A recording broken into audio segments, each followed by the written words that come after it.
ஒரு ப்ராஜெக்ட் எப்படி ஆரம்பிக்குது தெரியுமா?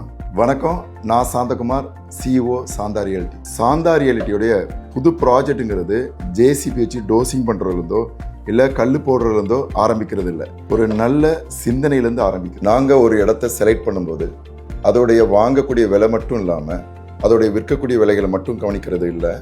அந்த ஊருடைய வளர்ச்சி எப்படி இருக்கு, அந்த ஊரில் இருக்கக்கூடிய ஸ்கூல்ஸ் என்ன மாதிரி இருக்கு, அங்கே இருக்கக்கூடிய ஹாஸ்பிட்டலுடைய அடுத்தடுத்த கட்ட வளர்ச்சி என்ன, அங்கே இருக்கக்கூடிய தொழிலுடைய வளர்ச்சி என்ன, இருக்கக்கூடிய இடம் அடுத்து வரக்கூடிய 10 ஆண்டுகளில் அதோட இடத்துடைய வளர்ச்சி எப்படி இருக்கும், அதெல்லாம் பார்த்ததுக்கு அப்புறம் தான், அதெல்லாம் நாங்கள் அனலைஸ் பண்ணதுக்கு அப்புறம் தான் ப்ராஜெக்ட் போடுறத பற்றியே நாங்கள் யோசிக்க போகிறோம்.